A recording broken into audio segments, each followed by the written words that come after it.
Okay, okay. Well, I guess we can get started with preliminaries, as other people may be trickling in to join us. Hi, everybody. Happy Friday, and good morning, good afternoon, wherever you are in the time zone. Um, Thank you for joining us today. Um, we know everybody is crazy busy these days, so we are enormously grateful to have you take an hour out of your day to spend with us in our monthly meeting of the Indigent Defense Research Association. I'm Maria Beeman. I'm a board member with IDRA. And as a reminder, IDRA is a virtual interdisciplinary community of practitioners, researchers, funders, policy analysts, and others who are interested in using data to improve public defense. So welcome. IDRA holds these monthly meetings about various topics of interest. And I'm going to give you a little plug before we get going into today's about later this month, we're actually going to be having the fourth annual IDRA online conference.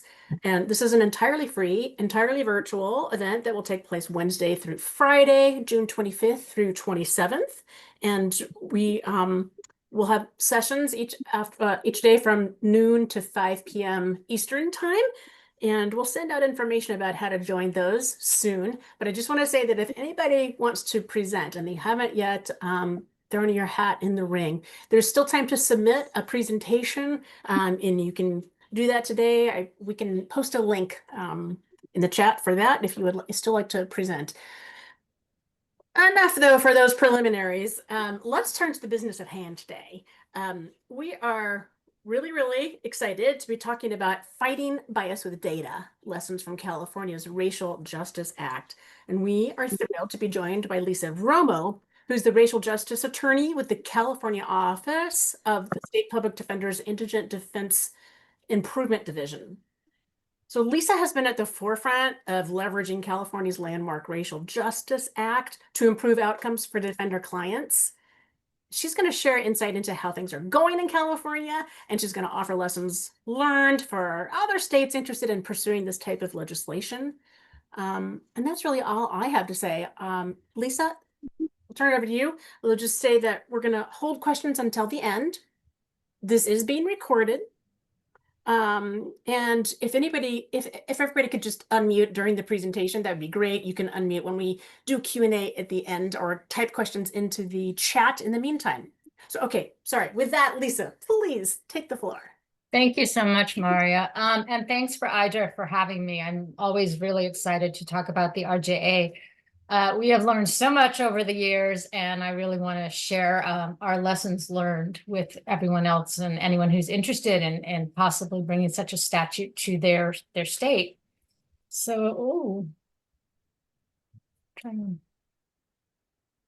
we go. So I just want to give you a little roadmap of what I'll be talking about today. I'll touch on why and how the RJA was passed, the statutory language, of course, and the legislative findings, the challenges that we're facing, especially the data-related ones, the impact on the participants in the criminal legal system, and then I want to talk a little bit about what you can do if you're in a state without an RJA, which most of you are, of course. For you. Oh, sorry. So let's start with how did we get an RJA? The RJA was introduced as AB 2442, which is the Racial Justice Act of 2020, and it became effective January 2021. The initial act as written was retroactive as well as prospective, but that got eliminated in the sausage-making process that is the legislative system.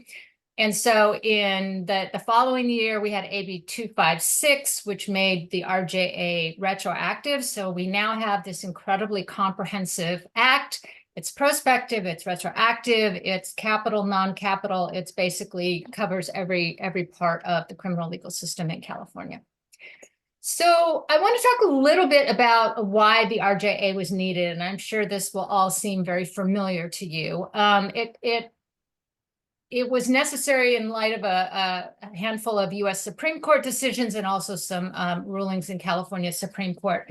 So the most important, of course, is McCleskey versus Kemp, which was decided by the US Supreme Court in 1987. Mr. McCleskey was a Black man who was accused of killing a white man, and there was in Georgia, and the late Professor Baldus and colleagues did this incredibly rigorous set of regression analyses of data in Georgia. And they found that people who kill white people were over 4 times as likely to get the death penalty than people who killed Black people. And the Supreme Court, a majority of the Supreme Court said, well, that's fine and good, but that has nothing to do with the Constitution. So by 5-4, the court said that does not constitute an 8th Amendment cruel and unusual punishment claim. It does not constitute a 14th Amendment equal protection claim. And specifically as to equal protection, they said, you know, a defendant has to show proof of intentional discrimination and also prejudice. And what regression analysis does is basically shows you the risk that any one person might have been improperly charged, and the Supreme Court a majority of the Supreme Court did not think that mattered. We also have Strickland versus Washington, which is about ineffective assistance of counsel. And in California, we had a couple of really egregious cases where there were defense lawyers who were openly racist against their clients. And the courts basically said under Strickland, that didn't matter because the client had to show first that racism made the defense counsel act in a deficient manner, and that it prejudiced the defendant's case. And that, as we know, is a virtually impossible standard to meet. And then we have Batson versus Kentucky, which goes to the use of peremptory challenges. That's where the Supreme Court held that implicit racial bias was not enough. It has to be explicit. Basically, a court has to find that the prosecutor was acting in a racist manner in excusing a juror with a peremptory challenge. And as a result, very few Batson claims win.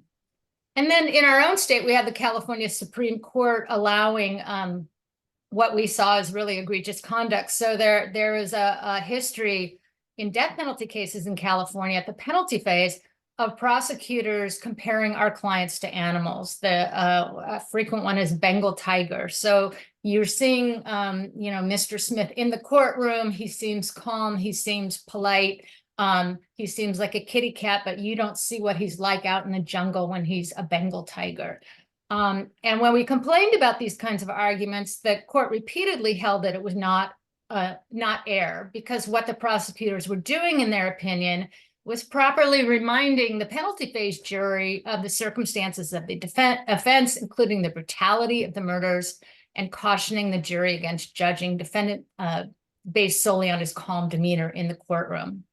So in light of all of these barriers to challenging racial discrimination and bias, Assemblymember Ash Kalra, who is a former public defender, introduced AB 2542, and it really encompasses some very important elements. And the first is it recognizes implicit bias. So we know from these cases that explicit bias is virtually impossible to show. So now it makes implicit bias cognizable.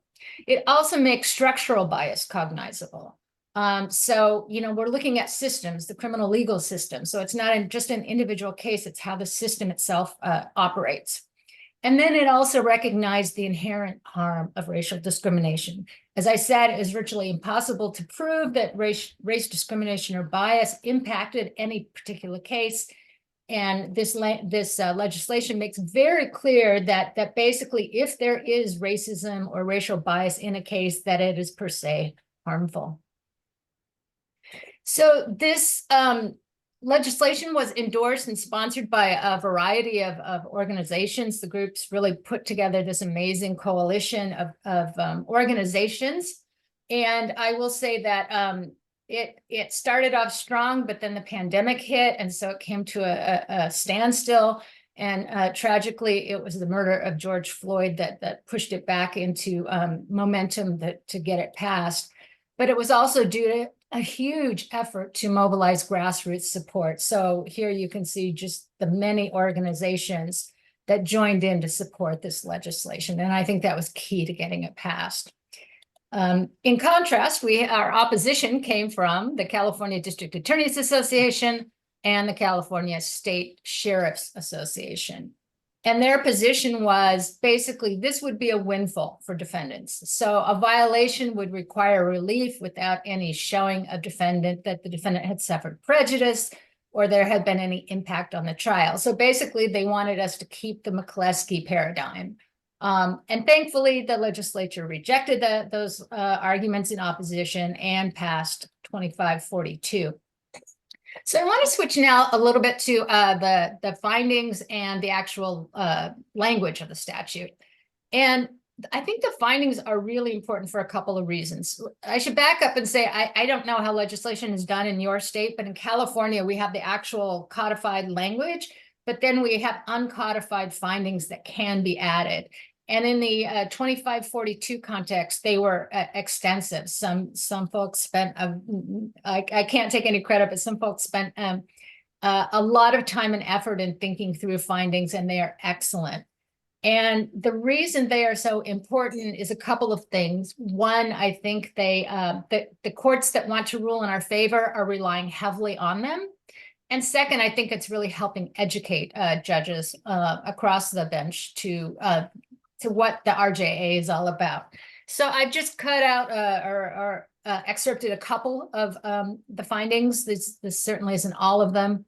One is that current law has been insufficient to address discrimination in our justice system, in large part because proof of purposeful discrimination is nearly impossible to establish. And it actually cites McCleskey. I mean, it spends a lot of time saying, you know, this is the McCleskey paradigm, and this is what we are trying to move away from. And that has been incredibly helpful in our litigation. Some other important findings are that everyone possesses implicit biases and they impact the criminal legal system. So it's really making the point that this isn't about calling people racist. This is acknowledging that we all have implicit biases, including defense counsel, and that this is about making the system better, not calling people racist. Another finding is that race discrimination has a deleterious effect not only on individual criminal defendants, but on our system of justice as a whole. And again, that's been a very important concept when we're trying to get judges to understand what the RJA is about and to implement it in a way that's faithful to what the legislature intended. And then another really important finding is that racial bias in the criminal legal system in any form or amount at any stage of the trial is a miscarriage of justice under the California Constitution. So in California, in order to get relief on appeal, for example, you have to show almost always, not always, but almost always that there's been harm. And so this is basically a statement that that racial discrimination or bias is inherently harmful. And so that kind of that opportunity for the state to say it doesn't matter is taken off the table. So this is the actual language of the RJA, which is codified in our penal code at section 745, subdivision A, excuse me. And it says, it's actually pretty simple to start with. The state shall not seek or obtain a criminal conviction or seek, obtain, or impose a sentence on the basis of race, ethnicity, or national origin. So we have those three things. I usually just, use race as a shorthand, but every time I do, it's race, ethnicity, or national origin. And within this, there are 4 pathways to showing a violation. The first 2 relate to biased conduct or language. So those are A1 and A2. And then A3 and A4 speak to disparities in charging, in conviction, and in sentencing. So I'll unpack that just a little bit. I don't want to spend a lot of time on the conduct and language violations because I want to focus on the data-related claims. But under A1, this is when bias has been exhibited outside of the courtroom. So this is bias exhibited toward the client outside of the court by a judge, an attorney, a law enforcement officer involved in the case, an expert witness, or a juror. So here's just one example. This is when a Black woman was approached by police officers in a traffic stop. They suspected that she was inebriated, so they wanted her to do a breathalyzer. She was an older woman and she was having trouble blowing hard enough in that little tube to take the breathalyzer test. And they accused her of just being lazy. And as we all know, lazy is a trope that's been used against Black people for centuries, basically to justify slavery. And so the defense lawyer raised this as an RJA claim under A1. A2 is similar, but it's about conduct that happens inside of the courtroom. And so, for example, there was a case where the client testified. He was a light-skinned Black man, and the prosecutor asked him if it was common that people did not realize he was Black. And he said, yeah, that often happened to him.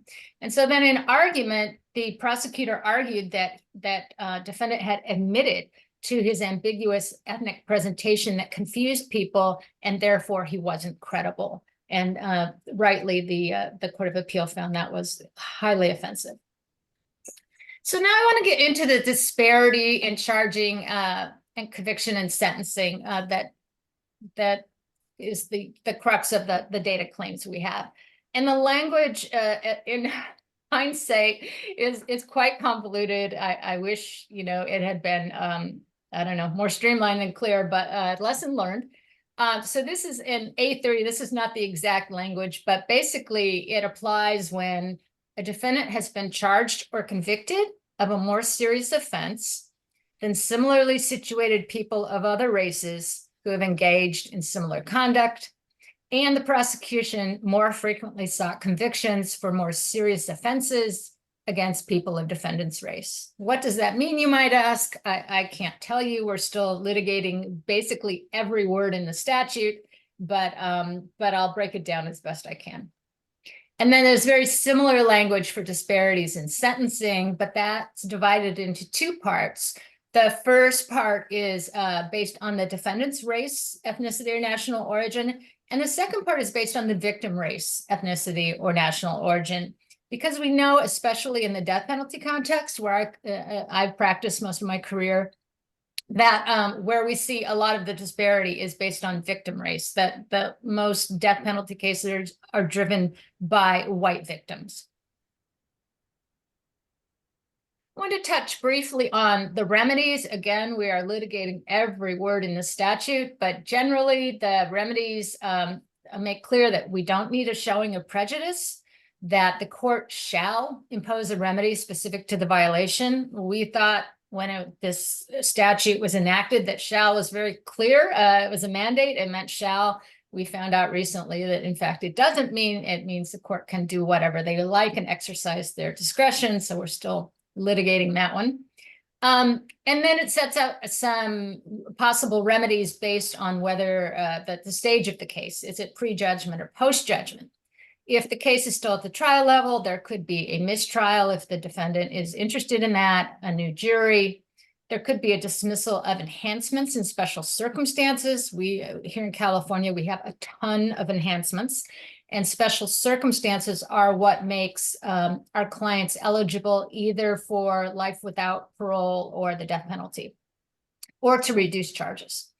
And then in the post-judgment context, we can ask for a vacation of the conviction or have it modified to a lesser included or related offense. So let's turn to how we're using data to make out our A3 and our A4 claims. And to do that, I want to go back to the language of the statute. So it says that the defendant was charged or convicted of a more serious offense than defendants of other races, ethnicities, or national origins. So who have engaged in similar conduct. They have to be similarly situated. The prosecution has to more frequently seek or obtain convictions for more serious offenses against people who share the defendant's race, ethnicity, and national origin in the county where the convictions were obtained or sought. So there are other provisions outside of A3 and A4 and other parts of the statute that flesh this out a little bit. So for example, the statute says that the defense has the burden, but it's a very low burden. It's a preponderance of the evidence. And that the court must consider the totality of the evidence and whether that demonstrates a significant difference. And importantly, the statute makes clear that significant difference is not a statistically significant difference. So the court can consider whether there's statistical significance, but it's not required. And I'll talk a little bit more about why that's so important. And then different kinds of evidence can be brought forward. So we can rely on statistical evidence, aggregate data, or non-statistical evidence, or all of the above. And then another important feature is that we can, the data that we marshal can actually be influenced, I'm sure it usually is influenced by previous bias, right, and racism. So we can show that the data is impacted by systemic and institutional racial bias, racial profiling, or historical patterns of racially biased policing. And then finally, the prosecutor has an opportunity to show that any disparities that we have put forward are actually explained by race-neutral reasons. And I'll unpack that a little bit as we go. So these are the key features: county level decision. Why does that matter? We have 58 counties in California, and some of them are quite unpopulous.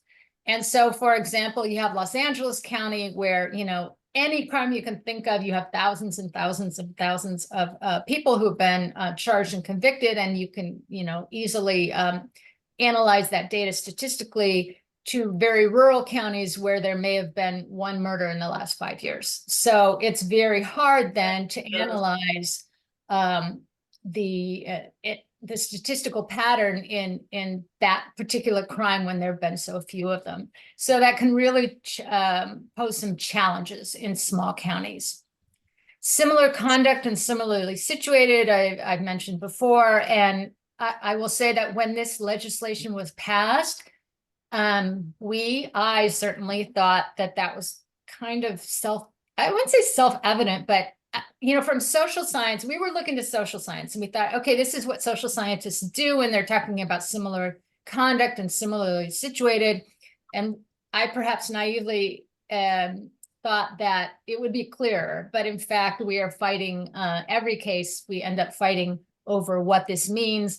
The prosecution is strongly putting forward a paradigm where similar conduct means identical. Basically, you have to find somebody who has done the exact same thing that your client is accused of doing, but is a different race. And that's not only virtually impossible, it's unscientific. What does that prove? Absolutely nothing.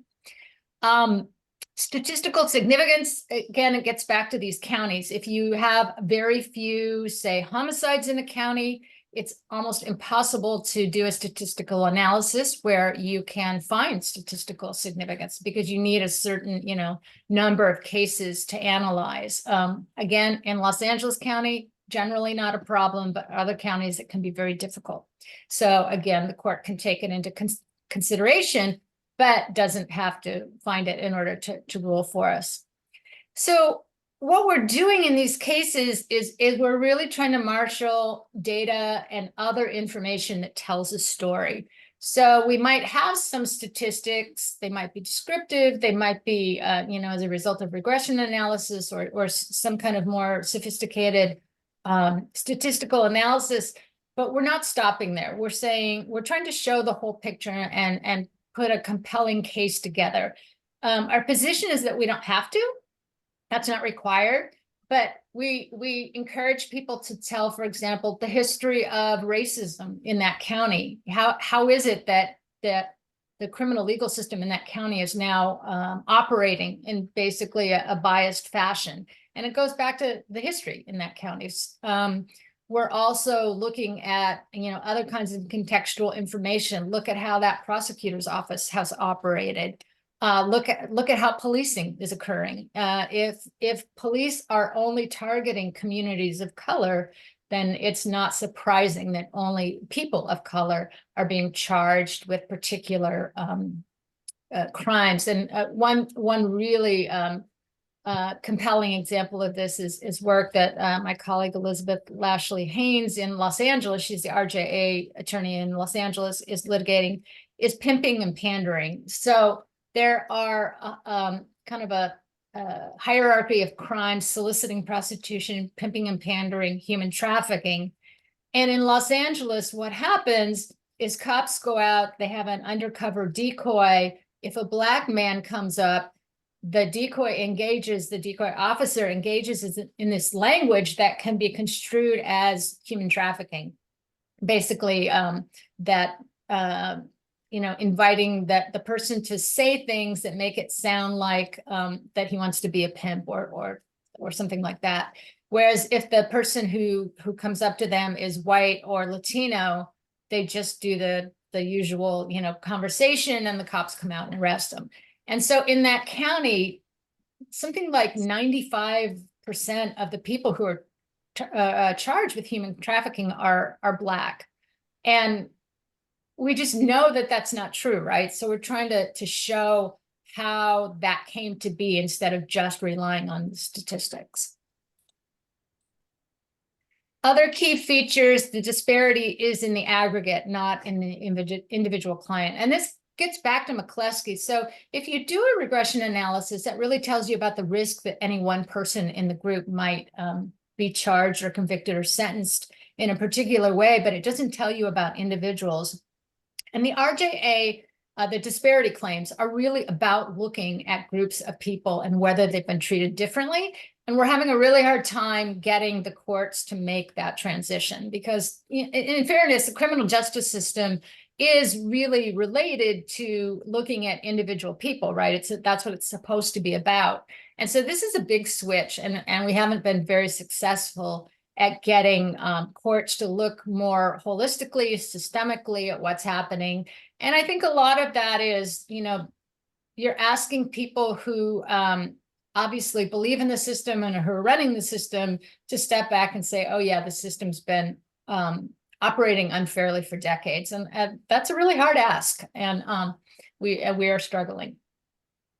So race-neutral reasons, what happens is after we make our case, the prosecutor can say, oh, those disparities are explained if you consider, for example, the rate of offending or criminal history or some legally relevant factor. And what's happening is the prosecutors are saying, oh, there were legitimate reasons why we charged this particular person as we did. And that can't be the inquiry, right? Because the claim isn't that the person was improperly charged. The claim is that other people who could have been charged similarly were treated more leniently. So we're trying hard to make sure that the prosecutors are held to their burden to explain away the disparities, not just what happened in an individual case. And then again, no intentionality is needed. We're having a hard time. Prosecutors are feeling very they're feeling like that we're accusing them of being racists. And we're trying as hard as we can to make clear that this is not about calling anyone a racist. This is not about punishing anyone for racism. This is to make the system fair. And so we're not looking at the intentions of the prosecutor. We're looking at the impact. So let's talk a little bit about what we do with this data. So what we're doing when we are developing an A3 or A4 claim is we're looking at the whole system and we're looking for points of discretion, because that's when implicit bias has a chance to sneak in, right? When prosecutors or judges or police officers have the discretion to make decisions. And so we're looking at the different steps within the process to see when that might be happening. But one of the things that we need to keep in mind is that bias is cumulative, right? It starts at the point of arrest and goes all the way through to sentencing. And if we try to slice and dice it too finely and just look at one discrete point, we're at risk of not capturing all of the bias that's happened in the earlier steps. And so our case looks much weaker. So we're always trying to find that balance. It's very hard to get enough information that includes the entire system. And so what we're doing is saying, we found this level of disparity at this particular point, and this is a conservative estimate of the disparity, because it doesn't take into account everything that's come before. And so again, this is just a slide that my colleague Genevieve Gold put together to show that, we can't ignore that we always have to keep in mind that there could be more bias than we're examining at any particular point in the system. And I give a shout out to Genevieve because she made these slides for us. These slides as well. So what are the challenges that we're facing with our data? We have lack of consistency, accuracy, and accessibility. So lack of consistency. As I mentioned, we have 58 counties. So in every county, there's a prosecutor's office, there's a court, there's law enforcement. All of these entities have their own system of collecting data, of keeping data, and it's been really challenging to navigate that. We have one county in California, Ventura County, that is integrated. So the prosecutors, the law enforcement officer, the court, and the public defenders all have a basic system that they work from. The PD can add data, case client-specific data that doesn't go to the other parties, obviously, but they're all working from the same integrated data system, but that's only one county. Most are just a hodgepodge. Accuracy. For decades, the data that has been collected in prosecutors' offices was for case management purposes. It wasn't for assessing racial disparities, right? It wasn't set up that way. So as a result, it may not accurately capture that kind of information. And the prosecutors tell us this when they give it to us. And then when we use it, they fault us for not showing that the data is reliable. But in fact, we have no way of proving that the data is reliable because it's their data, not ours. So that's been very challenging. And then accessibility. Suddenly, prosecutors have been very concerned about the confidentiality and privacy rights of our clients. They are insisting under a variety of statutes that they can't give out prior criminal history. They can't give out anything that might touch on HIPAA, so any kind of mental health information. They often want to de-identify information, and theoretically that's fine, right? Because to assess racial disparities, you don't need to know who the client is. But the problem is, because this information is so inaccurate, if you don't have a case number or a defendant name, there's no way to check accuracy. There's no way to fill in any gaps. So it's been very challenging. And then protective orders. They're pushing, a lot of prosecutors are pushing really hard, saying if we give you data for case A, you can't use it for case B. And so you have to go through the process all over again, and it's becoming incredibly time-consuming and cumbersome. And, it's funny because the opposite is true for us, right? We're so used to protecting our clients' confidentiality. It's really uncomfortable and has raised some ethical questions about whether we can use our clients' data for other clients. So we're all trying to navigate these ethical difficulties. There was some attempt to deal with this inaccurate, incomplete data. There was a bill passed in the California legislature that requires prosecutors' offices to collect a uniform, standardized amount of data in a uniform, standardized way, and that we would have access to this data without paying. It was passed, but it was passed conditionally on the money being available, because it's quite expensive to redo these data collection systems from scratch. And that money has not been provided. California's in a budget crunch right now. And so so nothing's happening on that front. So how is this all working out in practice? Well, we have had some wins. There were some early wins, and we all got really excited and thought, this is going to work. There was a claim that was based on A1, so language that was used outside the courtroom. There was a special circumstance was dismissed because the officer's racist language. So what happened in this case is that it was a prior death penalty case that had been going back and forth in the courts for years. When the client finally got a retrial, some charges were added. And that night after court in a bar, officers started saying some really racist things about the client. And thankfully, the prosecutors in the room reported that to the defense, and it resulted in some meaningful relief. There was another case that was dismissal of gang special circumstances based on racial disparities in charging. So this was an A3 claim that was successful. And in that case, the defense counsel really did a great job of setting up two comparator groups. So for reasons that I can't explain, the gang enhancement in California is virtually identical to the gang special circumstance, the elements.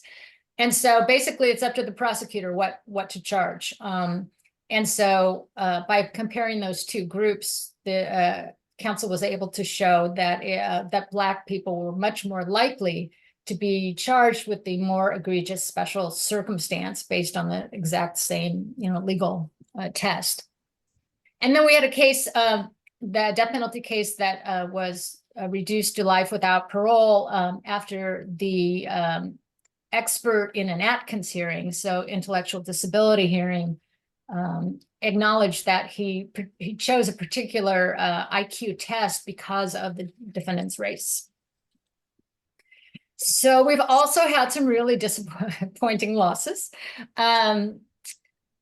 In a case that I litigated in Riverside County, I was unable to get an evidentiary hearing despite submitting what I thought was really robust regression analyses that showed that Black people were 3 or 4 times as likely to be charged with a felony murder special circumstance as white people. And that case is on appeal now, and I'm hoping that I'll get a second chance that will get sent back to trial court. There was recently a merits denial after an evidentiary hearing was held, and I read the testimony of the defense expert. I thought the case was very strong, but the trial court somehow found reasons to dismiss the findings of the expert. And then there's also a recent case that just came down the day before yesterday. There's a young adult offender who was being sentenced, was based on special circumstances. And so there was an initial comparison put forward of every young offenders who got life without parole and life with parole. And the court said, no, I need a much more disaggregated, finely attuned showing in order to grant you a hearing, even while recognizing that the requirement, the legal burden for getting a hearing is supposed to be very, very low. It's just a basic gatekeeping, like pass the laugh test kind of thing. But in fact, we're back to the paradigm where courts are asking us to prove our case in order to get a hearing to prove our case. And it's been pretty frustrating.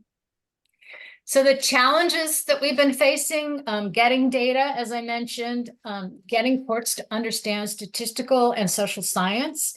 One of the things that we're seeing is the more robust analyses we put forward, those seem to get us less traction than really simple analyses. So some of the most successful claims have been simple risk ratio analyses, whereas the courts don't know what to do with the regression analysis. So that's been tricky. Burden creep. In these early cases, we really want to put our best case forward, but we're afraid that if we do that, that will create an expectation that in every case we can come up with, all kinds of, regression analyses and contextual information, and that's just not realistic. Finding expert witnesses has been really difficult. We've been reaching out to academics who are, new to the world of testifying, who have been very helpful, maybe early on in the process, but they have day jobs, and testifying in court, it can be frightening if you've not done it before, and it can kind of be overwhelming, at least the prospect of it. And so we've had a hard time finding experts who are really willing to go the full distance and testify in court. And then I kind of touched on this, that we're having a trouble changing the paradigm from individuals and systemic issues. So the courts are happy to point to somebody who might really be an outlier, but don't want to take on the fact that this isn't about outliers. This is about a system that isn't working. So I want to talk a little bit about the impact we're seeing on the various participants in our system. So in the courts, for example, we don't know a lot about what kind of training they're getting because judges are notoriously secretive about sharing, their training with defense, and I assume prosecutors. But we have heard, through the grapevine that the trainings they get are few and far between.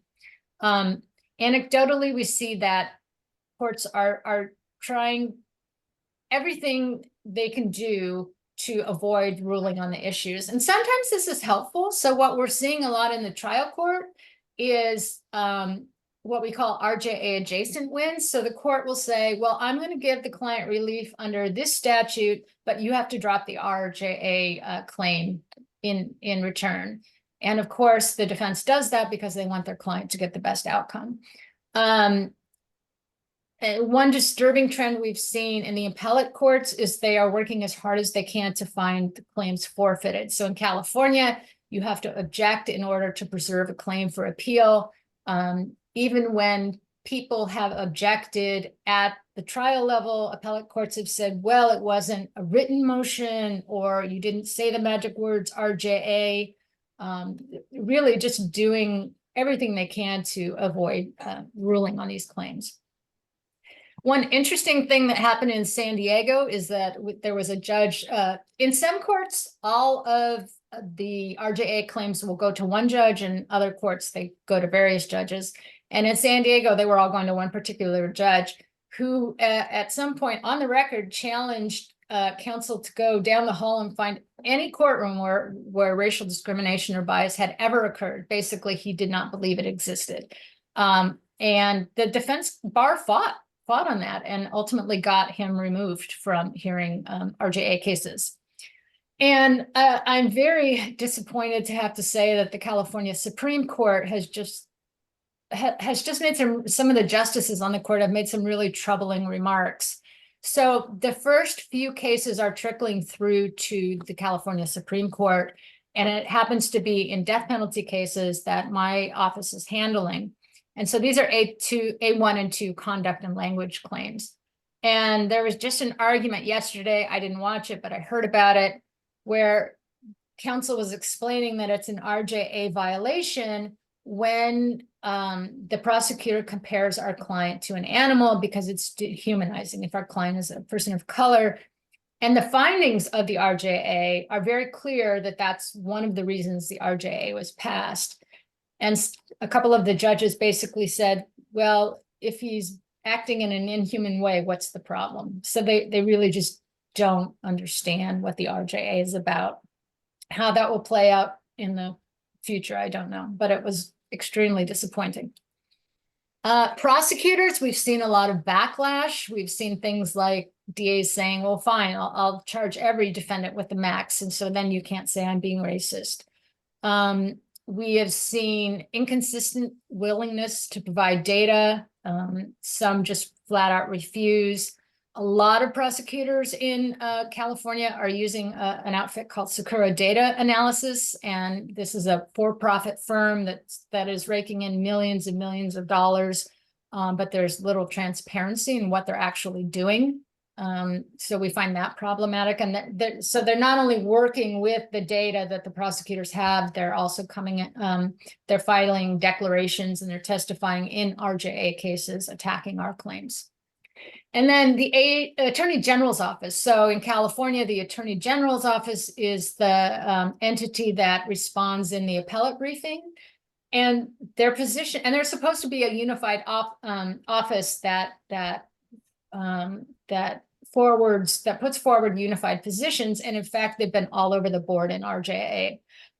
Sometimes they concede things in one case and not in another.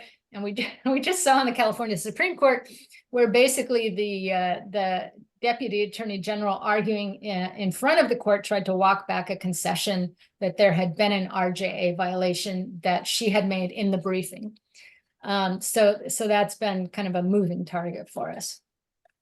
Law enforcement has been interesting. In California, we have something called RIPA, which is the Racial Identity Profiling Act. And it's just been this amazing years-long effort to basically get information about every stop that police officers make and to analyze it.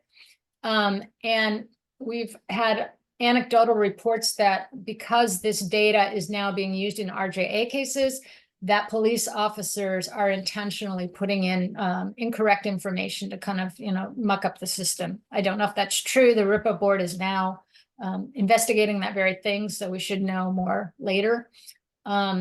We've often seen officers and their unions lawyering up in RJA cases. So, for example, if the A1 claim is about an officer's conduct, one or more officers' conduct, that officer claims that they have a right to participate in the hearing, to have a lawyer present. So far, that hasn't gone very far. And again, we make very clear that this isn't about attacking the officer or trying to get the officer fired. This is about fixing an unfair system. But they are working hard. They pushed legislation this year that would give them a formal role in RJA proceedings, and luckily that did not pass. But they are doing what they can to basically roll back the RJA. And ultimately, there's no mechanism to measure RJA progress and impact, and so we don't know a whole lot about whether it's changing the conduct of law enforcement, whether it's having impact on the way prosecutors charge cases. There are definitely academic experts who are interested in studying that, and so hopefully we'll see that in the next few years. And another thing I want to mention is the impact on our clients. We just had a roundtable of RJA practitioners last weekend, and there were some really, really impactful stories about people being in the courtroom. And so even when they lost their RJA claim, their clients were in tears. And this was having their truth told in the courtroom, even if you didn't win, being able to talk about the racism and the bias that the clients faced in the criminal legal system was so important to them. The flip side of that is it can be really traumatic to hear basically the DAs in the courts double down. And so you bring an RJA claim, and the prosecutor and or the court may say really, hurtful things about, that's not racism. That's just, Black people act that way. I mean, really terrible. We've heard we're basically in a position where we're making RJA claims based on what courts and prosecutors say in response to our RJA claims. It's kind of meta at that point. One extremely positive thing that has happened is experts have gotten together and created this thing called the Data and Research Consortium. So this is driven by experts, not by defense counsel. And they've held a couple of well-attended receptions, both at the ASC and at the Law and Society annual conference that happened recently in Chicago. This is I hope this little QR code will work if you want to learn more about them. But the group is basically trying to figure out, what are scientific best practices in these cases. So that's very exciting. And then I just want to talk a little bit about beyond California. I understand not everybody has an RJA, but there are things that you can do even if you don't. And the first is to look to your state constitution. In California, we are arguing that our equal protection clause does not require intentional discrimination. I don't know if we'll ultimately be successful, but that might be something you can do. It's happened in other states in the death penalty context, both in Washington and in Connecticut. And then we're increasingly seeing courts finding other legal hooks to give relief when there's been racial discrimination or bias. So for example, in this case, Liggins, when the judge told the Black defendant he looked like a criminal doing what criminals do, the court found that was an abuse of discretion in denying a motion. In the Dew case, it was the defense counsel who was saying very racist and anti-Muslim things to his client, and the court was able to give the client relief based on conflict of interest. In Belton, there was an appellate court opinion that had some pretty racist stereotypes of Black people as violent and subhuman. And the High Court said that was an impartial judge that violated the defendant's right to an impartial judge on appeal. In Belcher, they relied on the super predator stereotype, which if you go back to the 80s and 90s, you remember this idea that Black and Latino youth were going to destroy the world because they were, inherently and genetically primed to be super predators. And we know that's not true. We know that was based on faulty science or no science, actually. And so one court said that's materially false information, and the client got relief. And then in Washington, if you haven't read Washington cases, I really recommend them to you. They're actually coming up with, they've actually promulgated a heightened standard for race-based prosecutorial misconduct. There's a whole bunch of cases, a line of cases where clients have gotten relief based on this heightened standard of prosecutorial misconduct in racial discrimination claims.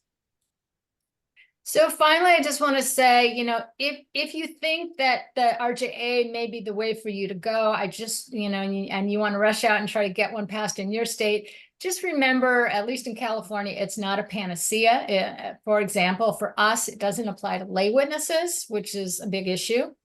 Also, the discriminatory language or conduct has to be toward the client. So often we see it's toward a victim or a juror or a different witness or a witness of a different race of our clients. And so those aren't cognizable. And then it's not very practical for fixing small decisions that happen quickly. So bail, uncounseled misdemeanor pleas, that type of thing.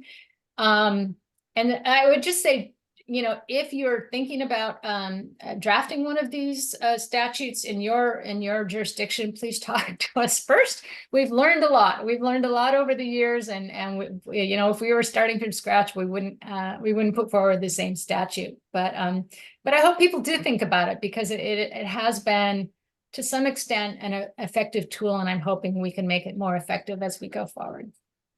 So happy to take some questions in our discussion.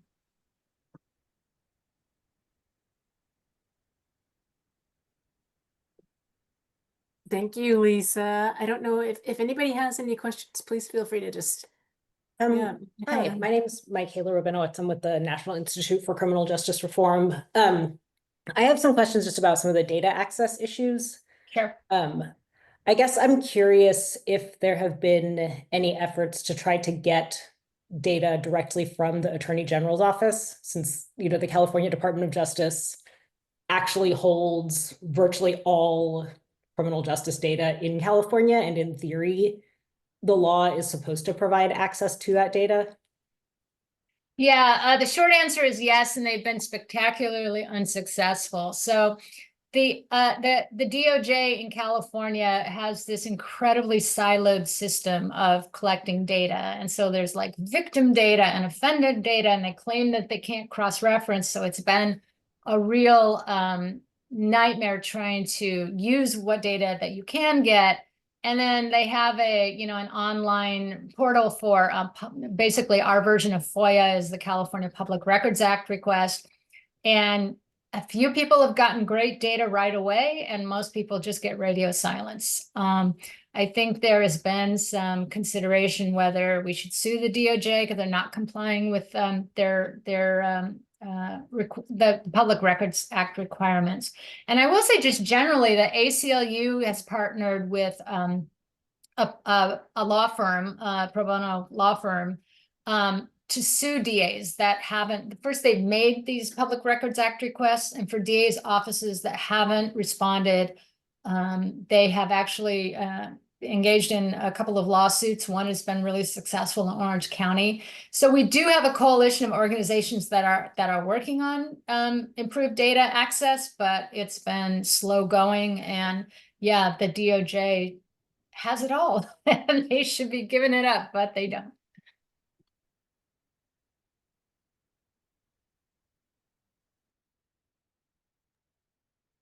I don't know if anybody else has a question. Please jump in. I have a question if no one else does. Okay, I'll just shoot away here. I basically have a nuts and bolts question. So I had the privilege of talking to some public defenders hearing from them about their workload concerns, and they have big caseloads, and they don't necessarily have expertise in doing this type of work that's new to them. So they like sort of were like appreciative of the RJA, but they didn't necessarily know if they had the bandwidth or capacity to pursue this type of relief. And so I know that I don't know if you want to talk a little bit about what your office, the role that you play, if that's something you would recommend in another state.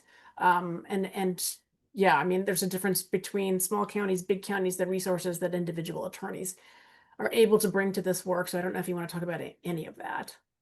Yeah, I would say if you are thinking about promulgating an RJA bill in your state, to not stop there, to think even before you put the legislation forward about how it would be implemented. So in California, we are fortunate to have a state public defender. However, the state public defender really had no connection to what was going on at the county levels, because we have county level public defense. But through a fortuitous set of circumstances, we were able to create this new division. And so my role came about. And so I put on, for example, a lot of trainings and try to provide resources. I collect pleadings, that type of thing. But every county has approached it differently. In some of the well-resourced county, they have one or more dedicated RJA attorneys. And so what happens is while every line attorney is expected to understand the basics of RJA, enough to recognize a claim when something happens in their case, they have an RJA attorney they can contact and say, help me write a motion in this case, or help me develop this claim. Some counties even have data analysts they're just there for the RJA. And then in some counties, there's just nothing. There's radio silence. In some counties, we've met with, we have unfortunately a lot of contract situations in our counties because we don't have public defenders in every county. And in those, we've talked to lawyers who say, oh, well, there is no racial discrimination in my county, so we're good, So it's been a challenge. And I think we have a pretty good working coalition statewide to kind of tackle these challenges. And we've just recently thought about how we really need to take stock of where we are and what next steps are. But it's been difficult. The lack of resources is a huge issue. And so it's kind of an evolving situation that we're trying to do the best with what we have. Yeah, definitely sounds like it's a developing area still. So that's great. We're running close to time. There was a question in the chat. I don't know if you saw, if you want to just address that, and then we can let everybody go. Yeah, it says, was implicit bias within voir dire part of the RJA? So when the RJA was first proposed, it incorporated jury selection. But what happened is at the same time, there was what we call better than Batson. There was a bill to create a better than Batson standard. And so the RJA said, if that legislation passed, then the RJA doesn't apply to jury voir dire or peremptories. And so it did pass. So what we're doing is saying, look, it doesn't, our position is it doesn't apply to the exercise of peremptory challenges going forward, but it does apply whether or not there's a peremptory challenge. It should apply if the prosecutor or the judge or the defense lawyer are saying things that are an A2 violation in voir dire. And then we're also challenging, we're saying that it should apply retroactively when there wasn't our better than Batson standard. That would include the challenge of peremptory. So yes, implicit bias to either things that are said in voir dire or the way prospective jurors are questioned or the actual use of a peremptory. Well, fantastic. I think that we are at time, and thank you again, Lisa, so much for all of this information. It's just been fantastic for you to share this with us. And if anybody has questions, I'm sure they can reach out to you. Your email Absolutely. in the contact information. So everybody, thank you for joining us, and Thanks, everybody. take care.